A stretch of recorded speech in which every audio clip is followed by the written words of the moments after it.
Hello and welcome to part 5 of Project Street Racer. This is phase 3 of 3 phases. Phase 1 was the car, phase 2 was the ladies, and this is phase 3, which is the base. I've got quite a few things to talk about here, so without further ado, I shall get on with them. So the first thing is obviously the base itself. It doesn't look like much at the moment, but that is the base that everything will be stationed on. And that is a nice big thick chunky bit of styrene plastic. As you can see, it's not very bendable, so that'll be a good support base. These here will make up the sides, so this will work pretty much like that. It'll go like that, and then the small ones will go on the side there, and I'll put some support strips inside, and that'll be the actual base of the base here. That all the rest of this will be built on. I've got a switch to go on top. I've made that already, and that switch will go into here like that, and that will give a nice little effect to turn the lights on and off, so that will not be a problem whatsoever. And that's all wired up. That's all wired up, ready to go in. There's a street light as well. That's now got its resistor on it, and that's all ready to rock and roll. And that will probably go somewhere around by there, but obviously it has to have the rest of the stuff put on it. Talking of the rest of the stuff, I've got these here again. I was really impressed with these.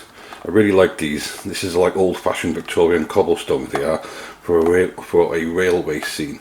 I've already made a start on them, so I've got 2 of them glued together, and they'll go there like that, so they'll look really nice, they will. And then I've got some nice pavement for the ladies to stand on. That's what the car will stand on, and obviously I need to drill out the holes for the support brackets and obviously the switches as well. I then got these are, well, Victorian paving slabs really. They're really nice. I was really happy to get those, and these will go on there like that. Yeah, there's a bit of card to go underneath it because I want to raise it up a little bit, so it looks more like a pavement. And then I'm going to put some guttering in here and some curbstones. Haven't quite figured that one out yet, but I'll figure it out. Yeah, and that will go on there like that, and that will look really nice.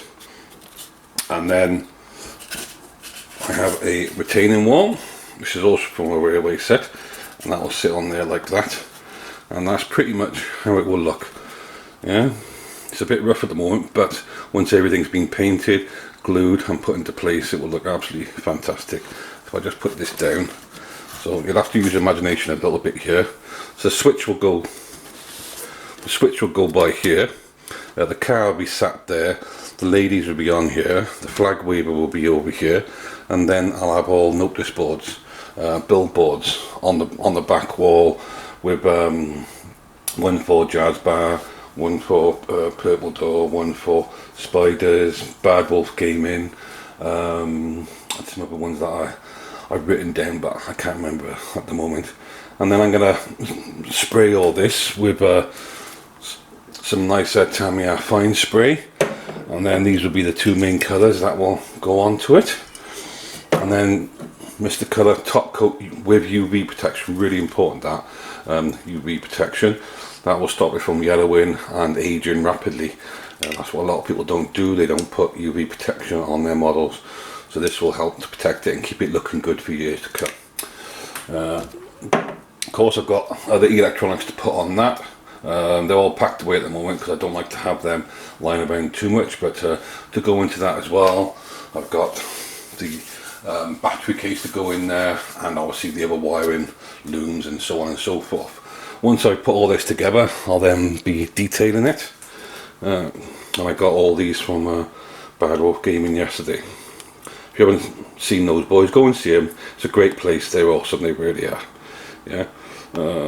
And that one and that one are really going to be used for for shadows and mud and dirt and filth and so on. I'm going to be doing put some moss and some greenery on the back wall, and probably round about the base of the back wall as well, and that will look really nice. And I've got some some flocking that I can put on that will simulate the actual moss itself, and that will look really, really nice. And then I got some grey one as well. That's just for shadowing as well. The 4 of these would be used for shadowing. These are all acrylic paints as well.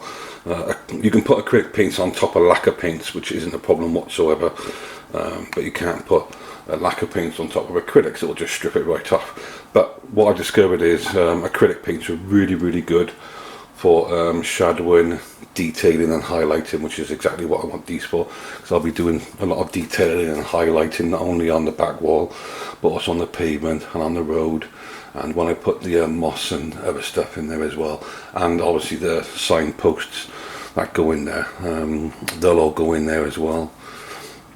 And that's pretty much it. Oh, the lamp here, the lamp will go pretty much there like that, yeah, and I think that will look really nice, you know. So that's pretty much it.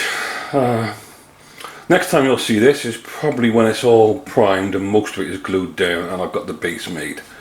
I'll probably do another video then, and that will be part 6 of phase 3 of our Project Street Raider.